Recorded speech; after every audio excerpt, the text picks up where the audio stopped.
learning nerds, and welcome on in to the nerdiest podcast that you're going to hear today. I'm your host. My name is Dr. Luke Hobson. I am the head of instructional design over at MIT X-Pro. I'm a lecturer at the University of Miami for the School of Education and Human Development.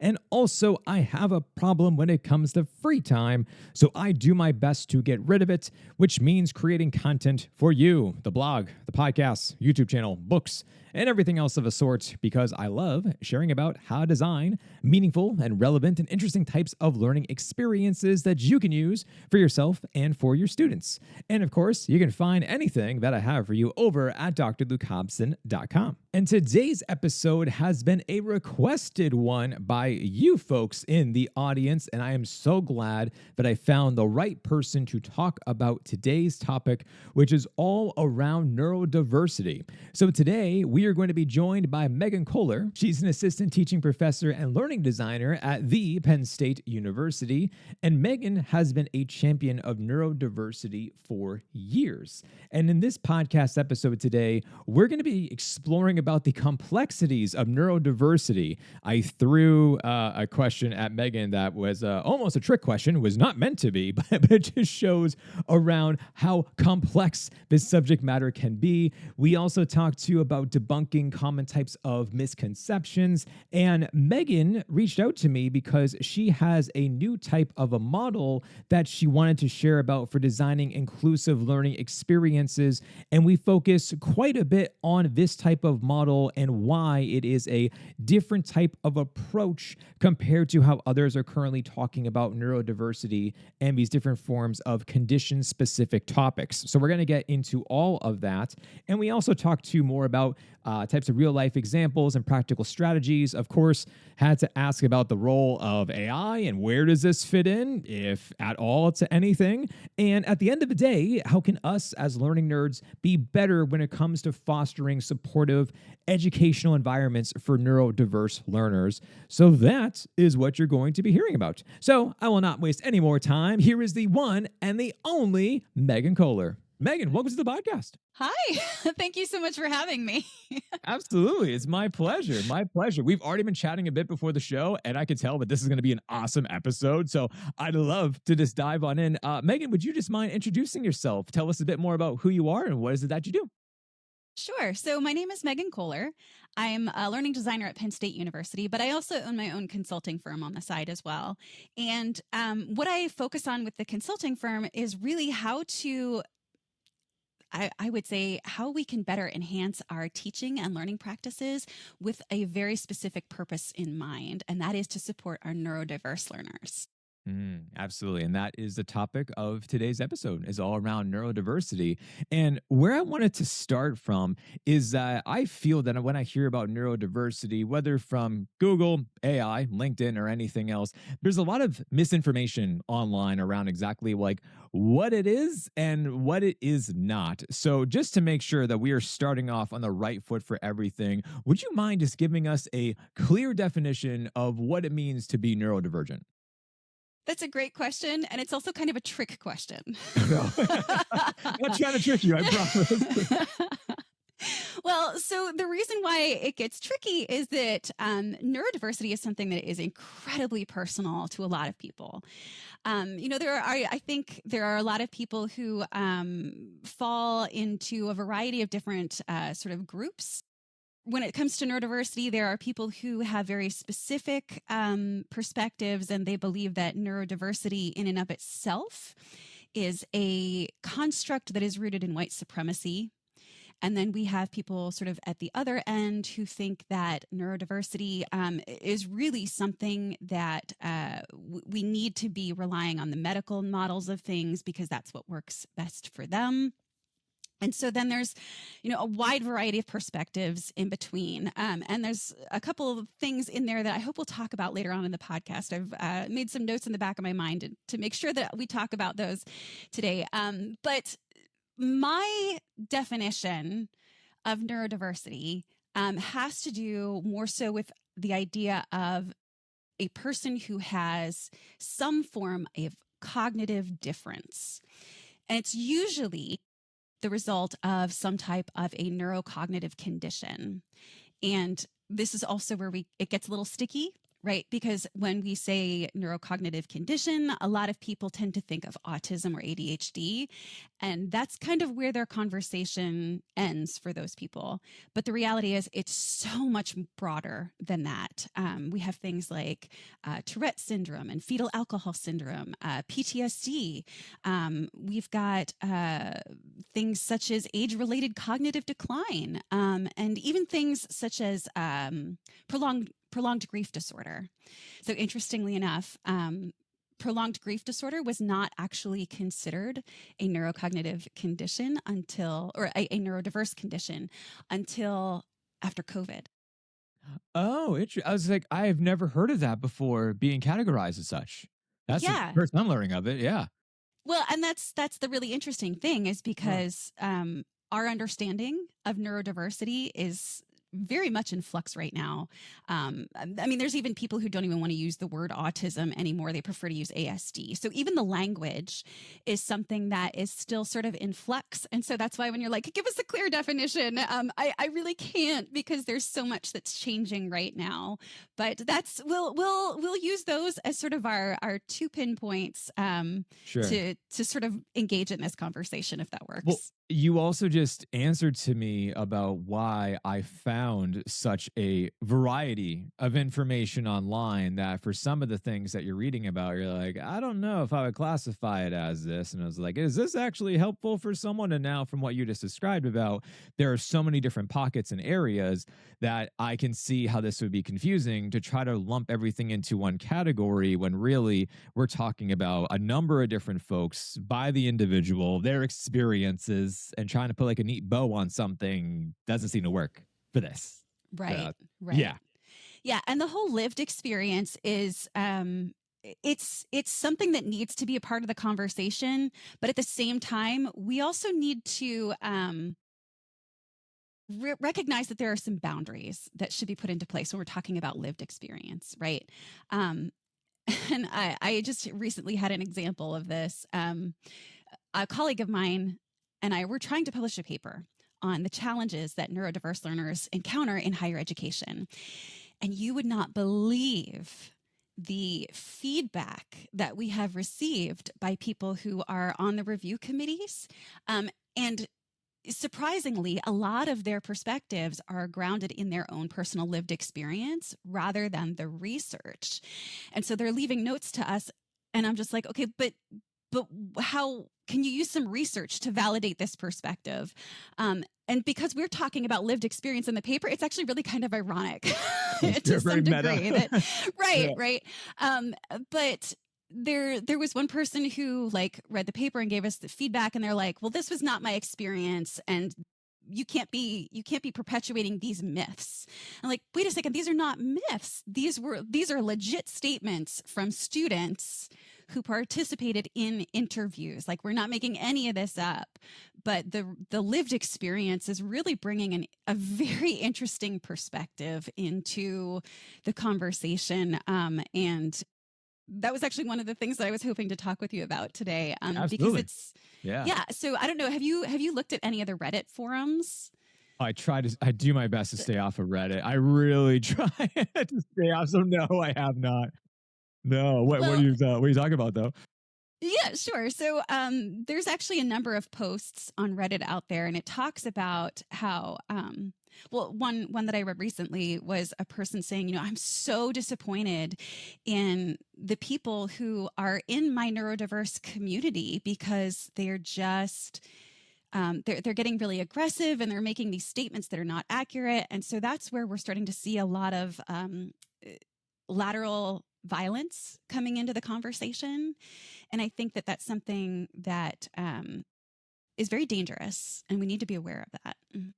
So fighting amongst fellow community members, basically, is that, yeah. We never want to be able to, we always want to be obviously on the same side of things, especially when it comes to education and learning and development and such. But naturally, with everything else, I feel like within our educational sphere is that you have people with very different points of view who then butt heads at the end of the day, and you're like, we're actually doing way more harm than good. So that's interesting. So they were saying that what they were currently experiencing was not being accepted by other parties or denied or something like along those lines. Yeah, so lateral violence is another term for intercommunity discrimination. And so anytime you have any type of discrimination, there's always that tension that's coming about as a result of people disagreeing about things and treating people, quite frankly, very poorly as a result of those differing perspectives. And so it's just within the community, it's just we have all of these different sort of pockets like we were just talking about, and so it's trying to reconcile all of those different perspectives, and people, like I said, are very passionate and they're very tied to their definitions and their perspectives about neurodiversity. And so it's a really interesting dynamic to be working in this space right now, because there's so much opportunity to bring clarity and to bring hopefully a voice of reason and balance, right? Because we need all of these different perspectives in order to find a true meaning, right? We need the medical model. We need the social models. We need the lived experience. We need all of that to be a part of the conversation, but we need to find the right balance of all of those different things. Otherwise, otherwise we're never going to get anywhere. We're never going to make any progress. Right. I feel what you just described to me right now is what I've also been seeing on LinkedIn with UDL.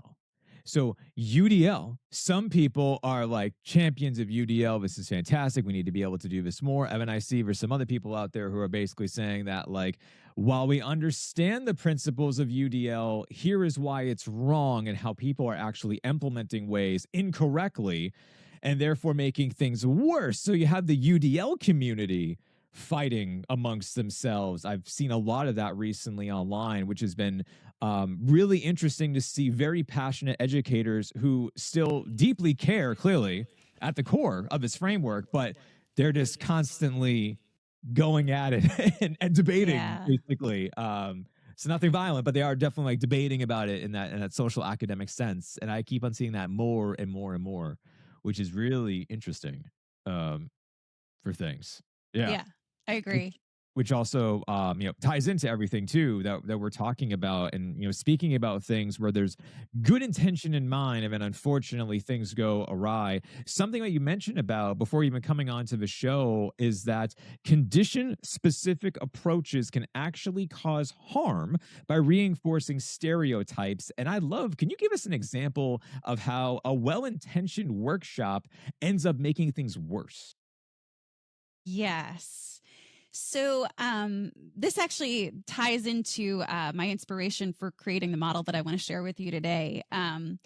But I attended a workshop, or it was a conference presentation, and there were these two women, and they were talking about neurodiversity, and they started out pretty solid. They were saying, okay, well, here's some information about our students and what we were seeing and the trends.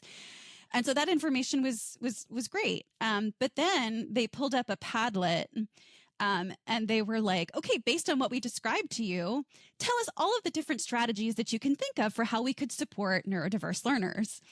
And it just became this free-for-all of things that seemed like they would make sense. So if you have a person diagnosed with ADHD in your classroom, well, doesn't it seem like it would make sense that if they're having difficulty focusing, to let them get up and move about the room whenever they need to? Let them take these brain breaks. And that was one of the things that they had referred to them as. And there was also this notion of taking more intentional brain breaks in order to create a safer space or a more inclusive space for those students to get up and move around.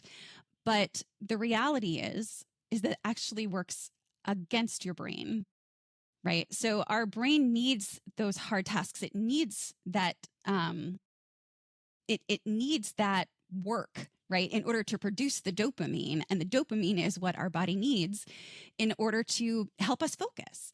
And so when you're allowing a student who has ADHD to get up, and this is just like one example, and it's definitely not a one size fits all solution. And that's the thing we have to keep in mind.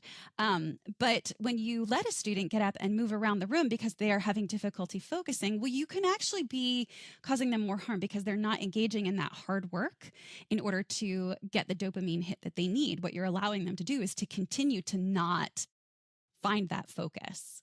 And some people think that, well, but if you're allowing them to get up and move around, well, the activity produces dopamine, but not a simple walk to the back of the room and back to their seat. That's not producing enough dopamine in order to help that student. So things like that are not necessarily beneficial. And so I also think about, so my daughter and I both have ADHD, right? And so she and I share same genetic material, right? But our forms of ADHD are very different. So I have a lot of challenges with working memory. She does not. Anything you say around my daughter, it's like there's a little recorder going. And even if you think that she's not paying attention, like we'll be sitting around the breakfast table and she'll be like, "Oh, mommy, don't you remember last year when you said this thing?" And I was like, "No, I don't remember." No. But I'm so glad that you do, right? And because of my challenges with working memory, I really do not excel in mathematically related things. That really is a struggle for me. But she's brilliant in math. She's working math problems that are 2 grades ahead of where she is. She's so advanced. So 2 people, same genetics, same conditions, but completely different needs. And so when you take that perspective of here's a person with ADHD, they need X, Y, and Z, that's not necessarily the case. Right. There's not a one size fits all solution for the individual and such, which we always try to do in education. That is like every year, that's the goal. That some company, some theory, someone's going to make something that's just like solves all your problems. And it's always like, well, it's a good idea, but it doesn't solve all problems. There isn't anything that solves everything, or else we would be in a very different world at this point in time. And instead, we're still trying to figure things out here and there. But that's not, once again, to dismiss new ideas or anything, because it's great. I'm glad we keep on having new things. But this marketing pitch behind everything that's going to be like a revolutionary thing that's going to change everything. And then you're like, well, it's okay, but it's not changing everything for how I do things. But you are also, as an educator and as a researcher, that like you've also created a new type of a conceptual model. And I'm kind of curious, what was the moment that made you say that we're not doing enough for designing learning experiences for all folks, and we actually do need a new type of model to be able to help us out? Yeah. So I had been attending sessions like the one that I just described to you. And so I was seeing sort of this free for all of strategies that seemed like they would work, but maybe necessarily are not grounded in research. And when I was looking at lists of conference sessions, that's the word. I'm having trouble today actually with working memory. The words are not coming. And so when I was looking at different conference sessions, you just started to see like this explosion of neurodiversity, right? But the interesting thing is that a lot of it wasn't about neurodiversity. It was condition specific. It was, here's how you support learners with autism. Here's how you support learners with ADHD. And that's also kind of where the conversation ended.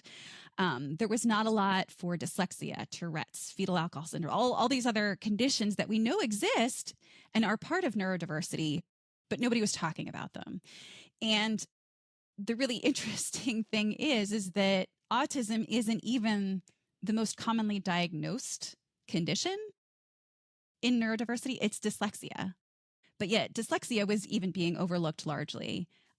So it was really kind of this recognition of, there's a lot of people talking about this, but there's also a lot of advice and guidance that's being put out there that isn't grounded in research. So I think we need to find a way of creating a model, creating some type of guidance for people that is reliable, that is grounded in research, that takes into account the most specific needs as well as the more generalized needs. So we need something that is not going to be a one-size-fits-all solution, but we need to have a starting point where we can branch out from that allows us to accommodate for some of those more condition-specific pieces.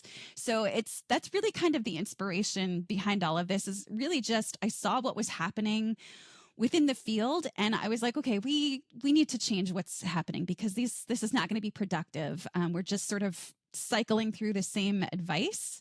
And we need to start drawing some lines in the sand. We need to start making some progress. And knowing that my daughter has ADHD, I was like, someday she's going to be in our classrooms, and I want to make sure that she has the best experience possible. And I'm a learning designer.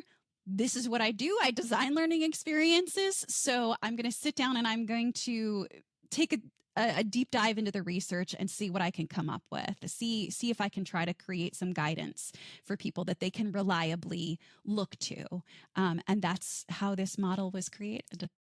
So I also have a daughter, and I know that I'm going to instill everything learning design into her head, like to the point I have this weird new like irrational fear, but she's going to go to school and be like, but dad, like nothing's designed well. And I'd be like, I'm so sorry. This is how things are, which I'm sure your daughter's going to say the same thing and look at something or she was, it's like, that wasn't flexible. That wasn't the best choice of words to use XYZ. It's just going to be, it'll be interesting to see how instructional design parents and their kids handle things with education. I don't know. How old is your daughter? So she's currently 10. She's 10. Okay. My daughter's 1. So I have a long way to go. But new dad here. New dad here. But I'm already just like, all right, like how much can I share with her to make her like really just like get like this invested into things when the time is right, obviously. Yeah. But that's it's funny to think about. You know, seek out those Montessori schools. There's one right down the street from me. Literally like right there. Yeah. Perfect. Yeah. Get her enrolled as soon as possible, because we had such a fantastic experience with Montessori. And actually that was how we found out that my daughter had a neurodiverse condition. It was because they actually called me in for a conference with them. And they were like, so we noticed that there's a couple of things that are a little bit different with your daughter. And that's a whole other long story that we can sit down and talk about some other time. But it's if it wouldn't have been for her having that Montessori experience and the phenomenal instructors that she had as part of that program, I don't know when we would have recognized otherwise. So yes, I have so much love for Montessori experiences. They're fantastic. Yeah, and they knew what to look out for, which, credit to them and for everything. So that's some educators right there. So that's great to have them in that school system. Going back to your model though, can you walk us through your conceptual model? And I know, but you mentioned about how yours is actually more so grounded in research, and that's what separates it from other different types of frameworks that do exist. But please feel free to share more if there's more around what really does separate your model. And I'd just love to hear more about everything. So please, the floor is yours. Please share away. Great, thanks. Yeah, so this is going to be somewhat of a lengthy explanation. That's fine. I'll try to keep it really succinct, and then I know you were interested in some examples too, so I'll try and work some of those in there as we go along. So my model is reflected in a parallelogram that's really divided into 3 layers or 3 levels. So and I'll sort of describe this for your listeners. I'll put it in the show notes too for them if you want me to share, so they can pop a visual if they want to follow along. Okay, that'd be perfect. So essentially the first piece really is those foundational skills, such as executive functioning skills. And sort of the example that I have to share with that is Dr. Russell Barkley, who I'm not sure if you're familiar with him or not, but he's a very well-known psychologist who specializes in ADHD. And when I listened to one of his podcasts, one of the things that he was talking about was the fact that ADHD, in his opinion, is not necessarily attention deficit hyperactivity disorder, but instead he actually claims that it should be renamed executive functioning disorder, because the executive functions are at the heart of that. So as we go through the day and we rely on those executive functioning skills, that battery slowly gets drained every single time we have to use those skills.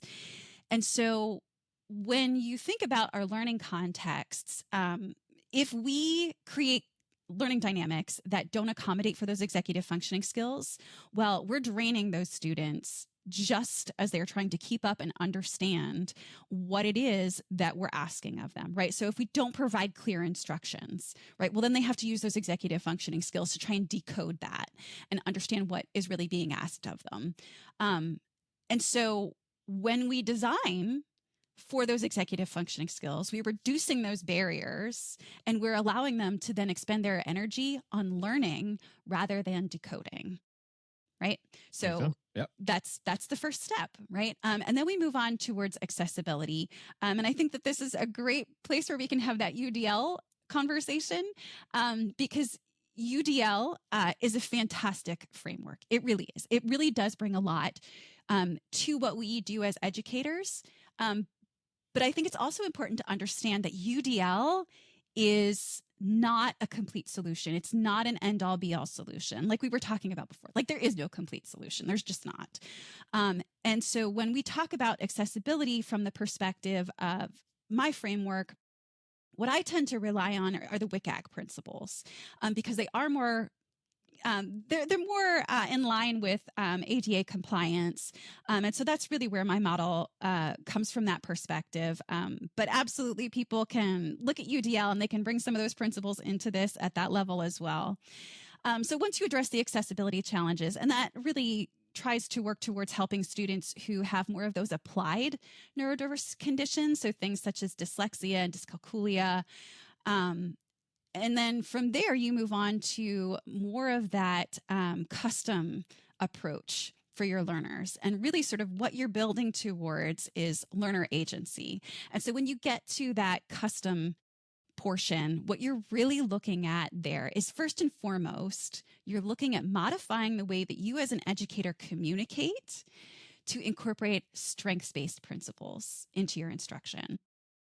And so the example that I always like to give people is when you design a rubric, right? So what are the things that you most commonly see as the first and foremost labels across the top, right? So it's excellent, satisfactory, or poor, right? Well, those are labels. And when you put the label of poor on someone's work, it's almost instantaneously defeating, right? And so what we need to do is employ those strengths-based language so that we can think of things more from the perspective of, instead of excellent, well, you're an expert. You're excelling in this. Then you're instantaneously saying like, okay, you're an expert in this. You've achieved this. Like you have a high degree of proficiency in this.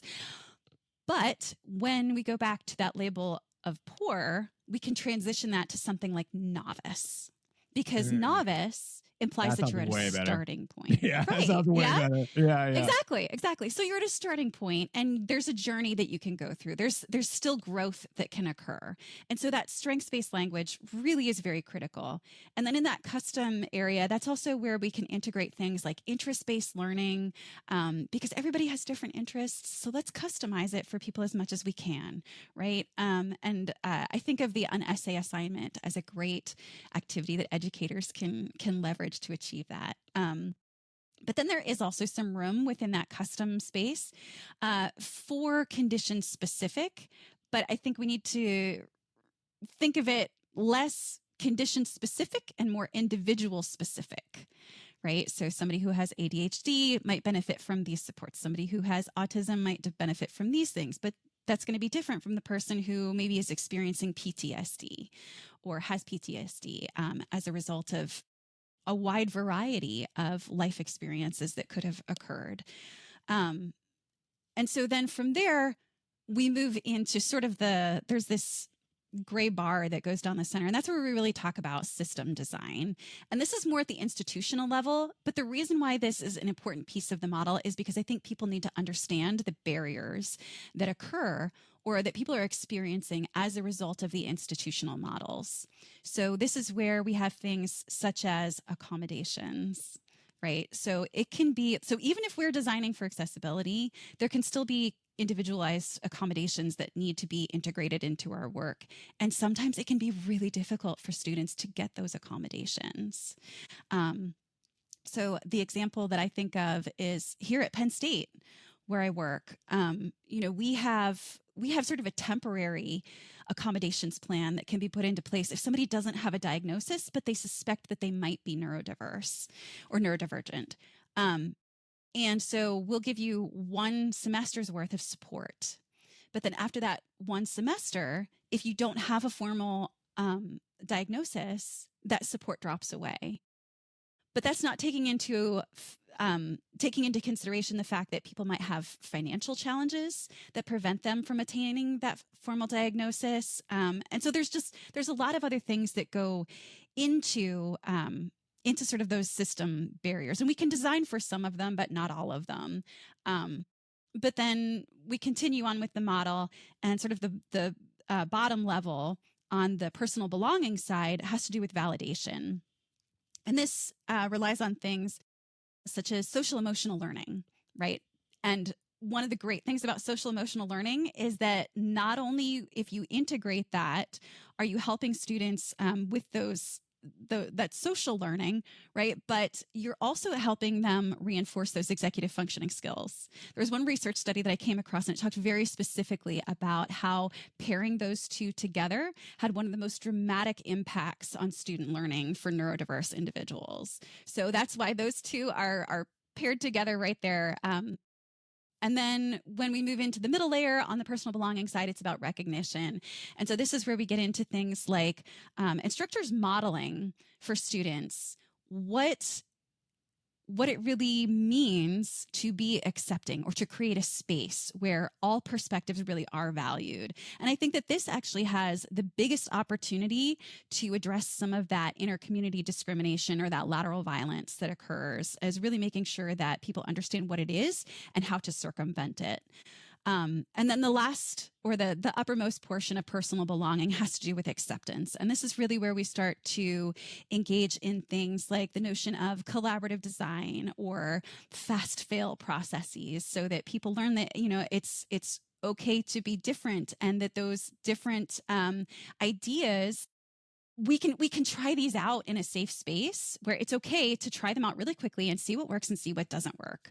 And the reason why I think that that's so important, and there's more and more research that I'm coming across about productivity and neurodiverse teams, and it really is very fascinating. There's one research study that I saw. Now, this was in a grade school environment, a K through 12 environment. But what they saw in this dynamic was that the productivity, when the teams consisted of neurotypical individuals, the productivity was approximately 17%. When they brought in a single individual who was neurodiverse, all of a sudden that productivity jumped to 88%. Wow. So if you think about the potential for corporate, and even, any type of productivity anywhere, like who doesn't want to be more productive in the work that they do, anywhere, right? any sector, Research teams, corporate teams, like it's just having that neurodiverse perspective, that differing perspective is really valuable, because it really kind of challenges things. But if we don't create those spaces where people feel like it's perfectly fine to be different, and we want those diverse perspectives, right? But we need to create those dynamics where people feel like that's welcome. So that's the model in a nutshell, with a couple of examples worked in there. I appreciate the examples as well, because every time that I do look at something where I'm like, great, that makes sense, how do I apply it in action, is always a follow-up. So I'm glad that you gave a couple of different types of examples here and there for things. I love the rubric one, by the way. Someone's written many rubrics over the years. I was just like, ooh, I like that more. That's a much gentler way of saying things, because of course my feedback aligns with that. My feedback does not align with you're poor and you're terrible. What are you doing in my class? It is much more supportive and caring and guiding, and not just hitting them over the head with something like that. So yeah that's all. So what I want to know next about, though, is how do you handle this? Because within my classroom, I always ask for feedback from I have like a official course evaluation thing that the school sends out, but I also have my own, because I want their feedback faster so I can actually incorporate it back into the classroom. And one of the things that I've always gone back and forth with is conflicting feedback. That one will say, but this is the greatest thing that you've ever done, Dr. Hobson. I love this thing. And then the next piece of feedback from another student is this was terrible. why did you put this inside of a course? Like I found this to be busy work and just kind of blah. So let's say that we have one student who functions best with structure, guidance, little wiggle room for error. They love that type of cadence. And then you have another one who thrives off of ambiguity, total freedom. What is the solution to try to support both folks? Yeah, so that's fantastic question. And the reality is that there is no perfect solution that fits everybody. We've said that multiple times, right? And I think the challenge with that is that, well, actually, it's not a challenge. I think it's an opportunity, right? So I think the opportunity within that is for you as an instructor to gain better insights into what your students need. And I think I think so. So this was a philosophy that we had when I was going through my instructional design program just a few years ago, in which the philosophy really is you don't design for the middle, you design for the margins, right? You design for the people who are going to excel, and you design for the people who are going to struggle, right? And then everybody hopefully will find where they fit within that spectrum. And so when it comes to actually taking that and making that actionable, my philosophy is the person who's going to thrive on ambiguity, well, let's find some activities that we can integrate within that are going to help them, right? Or be more supportive for them, more conducive to what it is that they need, right? But then also have those activities that are really well structured, right? So maybe the thing that you do is when you have those activities that are really like, it's a really significant part of the student's grade, shift those things towards the activities that really do have that step-by-step guidance, because now you're going to make sure that all of your students fully understand what is expected of them, right? And then you can still integrate those other less defined activities, but maybe you integrate that in a way that is with a group dynamic, right? So that way those students who thrive on that ambiguity, well, they can be the ones who are going to step up and be like, oh, you guys, I totally got this. Like, well, let's think about it like this and like this and like this. And that gives them that opportunity to exercise their abstract thinking. But at the same time, they're the people who don't excel with that sort of less concrete set of instructions, they can also benefit from seeing how other people work when there isn't as much ambiguity. So again, social learning, right? Let's go back to that and create opportunities for that type of dynamic to be integrated in. But I love the way that you asked that question, because it's not about, like, I think so much of the time we think of it as being this, well, we have to design the assessment one way and it has to be like this. But Right. we can have flexibility. Right. There's a lot that we can do as educators to provide enough clarity, but at the same time, create enough ambiguity that people can still feel challenged. So it's just, it all comes back to good design. Right? I mean, the best solution I've found is that I've created multiple learning pathways and I give them the choose your own adventure. So it's like, you want the structured guidance, you want that type of cadence, you got it. Or no, if you want to go more in this type of direction, then let's talk about it more from you doing an assessment where you are actually, because like to give you an example for my students, one of the courses I teach is all about ADDIE. Tried, true. Okay. Everyone knows Yeah. about ADDIE, right?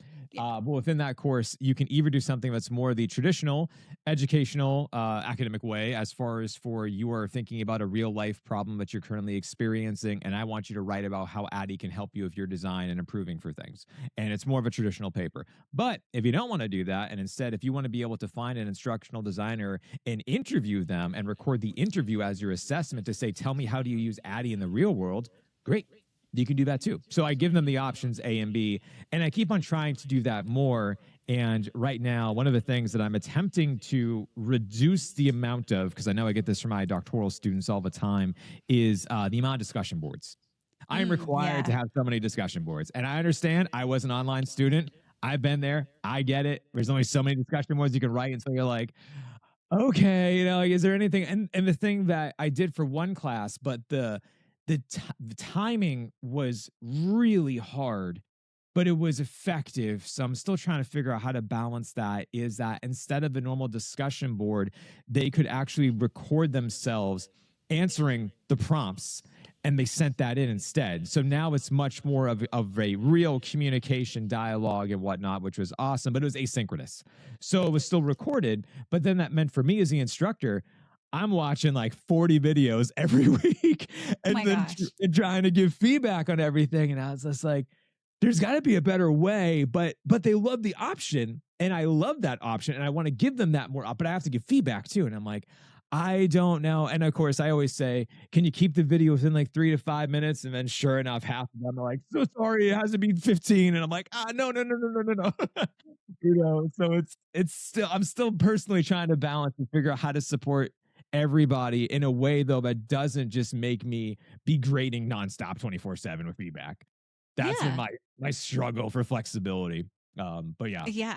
Well, so two things. So one, I love the fact that you're creating those learning pathways. That's absolutely phenomenal. So I hesitate to recommend things like that on podcasts like this because I don't want everybody to be like, oh, well, that's not going to work because I can't create all those learning pathways. But if you're the person designing the course and you have that flexibility and that desire to want to do that, absolutely. I love the fact that you're doing that. That is amazing. So kudos to you. And then I think that. I think there's also you could integrate peer review processes into that review process, and that would I would still. I mean, I think you're as passionate about teaching as I am, so you still want to be involved in that and like actually giving the grade and the student feedback. But yeah, I think that that's a phenomenal opportunity for students to see what other people are doing and learn and hear about other people's perspectives. So it's so fantastic. I love that strategy. So it's funny because I do that. I have done that. And then the thing that I have then found, and this is apparently just me just kind of like vocalizing with you about how can I better my class is what this podcast episode has now become, has That's also cool. Been that there is a section in the course about how to actually leave feedback. So if we're going to do peer reviews, I need to teach you how to actually give real feedback. And that's a whole nother type of can of worms that, as we were just describing about for a different type of term for a rubric, that here's one way of doing it better than the other. When you then have peer-to-peer feedback, and if it's a cohort-based model, they know one another really well. So they take that type of feedback like really to heart, and most times it's great, it's wonderful, and because they know each other so well, they know how to give that feedback because they've been talking to each other for years. Right. Very helpful and very different as opposed to here is a brand new class, brand new cohort, and then we give feedback, and this is not my current students, this is another outside project I've seen where they're just like, ooh, that's harsh. And it was like, man, that was not a good way of giving someone feedback to say, here's how you improve. And it's this, cutthroat and very dry. And you're like, ooh, that's a different angle of peer reviews that love the idea of peer reviews. But then you open up another side of trying to be like, all right, now how do I fix this one? It's always interesting, Oh, yeah, absolutely. And I think, I think that that's another great opportunity to teach students about like that strengths-based language. And I think we also need to make an important distinction about strengths-based language is that it's not about walking on eggshells, and you can still provide meaningful feedback to people, but you can do it with a tone that is supportive and kind rather than, well, feedback is you did great. And constructive feedback is this is terrible. That's not what it is at all. Right. But I think a lot of our learners may come in with that understanding because that's the type of feedback that they received in K through 12 or in other learning experiences that they've had. So you're absolutely right. I mean, like resetting their understanding of what it means to give feedback and not using the sandwich method. So just for anybody listening, do not use the sandwich method. It's so terrible. I was actually looking at a piece of technology for a faculty member more recently, and I was on the phone with the rep, and I'm like, okay, I think there's so many great things about this technology, but you're using the sandwich method, and I've got some concerns with that. And it turned into a really lengthy conversation, which ended up not having any progress whatsoever, which was really disappointing. But Sandwich method, Right. bad. Yeah. That is what a lot of people do because that's what they were exposed to, as you were saying. So that's what they Yeah. know. So therefore, that's what they practice. And then you're like, well, it's just, yeah, let's not have people go through a roller coaster of emotions trying to read feedback. It's just Oh kind of my like gosh. up and down and just. Yes. Yes, But absolutely. speaking of common mistakes, though, when it comes to neurodiversity, what mistakes do you see instructional designers do? They might be well intentioned, but for trying to serve neurodiverse folks, what are they currently doing and how do we help to correct things?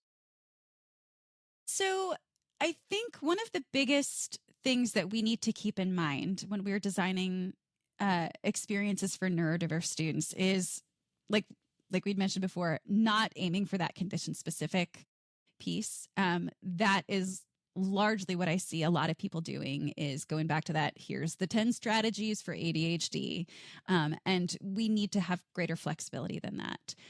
The other thing that I think we're not accommodating for enough is that personal belonging piece that really needs to be a component of this. And I mean, my personal philosophy is if you're not designing for personal belonging, then you're not actually designing for neurodiversity because it has to be a part of the conversation.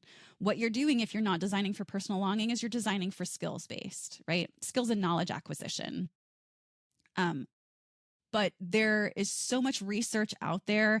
And even like, we're seeing with the discrimination and the violence, we need to create better spaces where people feel more supported and they feel as though they're allowed to be their unique and amazing selves.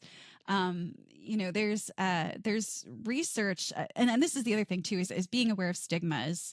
And I think so there's a phenomenal research article that I read not long ago, and it was talking about how people with autism or ASD, the vast majority of those people function 40 I think the number was 44% function at an average or above average capacity. And so when we have this notion of neurodiversity or ASD or ADHD or whatever the condition is, that it's tied to a deficiency, that's something that we need to pause and reevaluate for ourselves.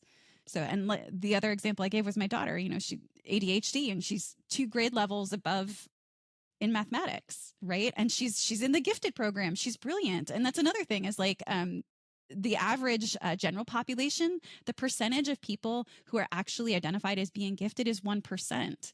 But when you start to look at neurodiverse communities and you start to look at the numbers of gifted individuals in the neurodiverse community, it's 2%. So right there, we've doubled it, right? Wow. Now, granted, I mean, we need to look at a little more carefully at those numbers because general population versus a specific population. But we really need to be aware of those stigmas that are in place and work towards helping other individuals step back from some of those stigmas as well and the stereotypes and really sort of resetting our understanding of neurodiversity. And that's actually where I start all of my workshops is like, okay, let's put everything you think you know about neurodiversity to the side and let's have a conversation. Let's all work towards getting on the same page. And so that's where I always start. And I would encourage others to do the same. I love that. I love that. Yeah, because certainly if I was going to be attending one of those, you've already shared with me things I've learned about in this podcast, but I already would be like, all right, I know about X, Y, and Z. Here we go. So instead of you're like, yeah, put it over there, put it on the shelf. Right. Just try to be open-minded. Be like, okay, like that works for me. Like, Yeah. fine. I'd love to be able to be here. And the thing that I'm really curious about too is that the way that a lot of folks are currently educating themselves nowadays, whether right or wrong, is through AI.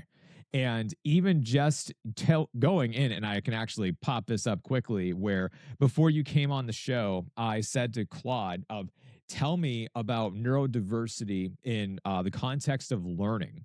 And it went through and it actually identified some things that came up in our conversation today about strengths-based framing, about cognitive load and executive function, the different types of design implications of saying that UDL is typically paired with neurodiversity, but there is more to it than that. So it wasn't wrong on things, but of course, this is just me trying to be able to do this. And now I can actually say with some confidence, since our conversation about like, oh, okay, if I wanted to be able to learn more, maybe AI can find for me different types of publications and research and articles more about this. But where does this fit in of our space of using AI to support neurodiverse students? How does this come into play nowadays? So I think one of the best ways that we as educators can encourage our students around the use of AI, and this is sort of a blanket statement, is how they can use AI not to do work for them, but to help them use AI as a study partner. And I think more specifically for our neurodiverse individuals, I think one of the best ways that we can help them with using or with integrating AI into their workflows in a way that's really meaningful is to maybe use AI to help them identify some of those executive functioning barriers and to help them navigate past some of those, right? So the AI is not going to help us with the social emotional learning, but it can definitely step in and say, you know, okay, so you've got this assignment that's due. Let's break it down into some more actionable steps and make this a different process, one that works for you. And so I've got this great example. Are you on Microsoft Office 365 at your institution? Yeah, unfortunately. Yeah. Okay. Yeah. I'm Well, not so a fan of Microsoft. That's why I'm that's okay. I don't like Microsoft products. So yes, I am. There's no judging. Yeah. So one of the things that I just used Copilot for the other day, I was looking at my inbox and I was like, I just feel really overwhelmed. Like opening my inbox just instantaneously skyrocketed the anxiety and the stress. And so I pulled up Copilot and I was like, okay, Copilot, I have ADHD. My inbox is flooded. I need help navigating all of this. Can you just help me with this? And surprisingly, Copilot came back because it's integrated with the because Copilot is actually integrated into the email client for Office 365. It was able to take a look at my emails and say, here's 30 emails I think you can just go in and delete because they don't require a response from you and nor do they require any action. I've flagged them for you. You can go in and take a look at it. And so I was able to go into my inbox and take a look at all of the ones that it had flagged and be like, I actually don't need any of those. Delete. And it was fantastic. And then it was able to look at some of the more complex ones and say, okay, I think that you need to take these actions on these 10 emails and do this and navigate these other ones like this. And so it was incredibly helpful. And even just having that conversation with AI, weirdly enough, reduced that anxiety level because when I was sitting here looking at it by myself, it just felt so overwhelming. But yet having that conversation was almost like sitting down with a friend saying, okay, yeah, this does seem like a lot, but we can do this. We can navigate this. So yeah, I think that there's a lot of use cases for how we can integrate AI into our teaching and learning practices. We just have to do it in the right ways. But I think there's a lot of opportunity there. Yeah, that's always the biggest thing is really starting from where we're actually trying to start from the ground up with the framework, with the research, with the different ideas. Because I'm not sure if you've seen this before. I shared it online that when training a new instructional designer, he was asking about how do I know which type of learning strategy to use and when. So we talked about case studies versus scenario-based learning versus gamification, project-based learning, and so on and so forth. And he's just like, how do you know? That's just like, this would be a good time to use a scenario based problem. And I was just like, from a lot of years of experience, that's how I know, to be honest with you. So I ended up making an AI tool that broke down all the learning strategies, when to use them, how to use them, what the definitions were, whatever. So it's just a drop down menu and you can see them all. And it actually will say like high cognitive load, low cognitive load, group setting, different modalities and such.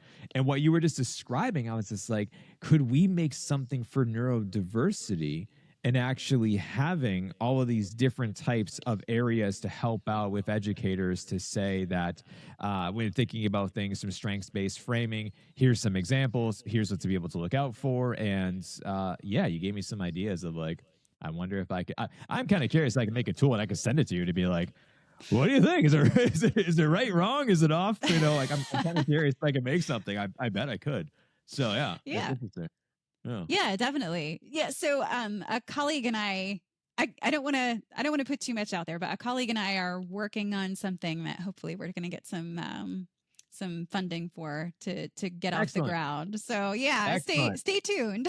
Stay tuned. Okay, cool. Okay, you're gonna do it. Then awesome. All the credit to you. Love it. So it's a little bit different than creating just a bot. And I don't mean that like it's not just a bot. Like a bot can be incredibly helpful.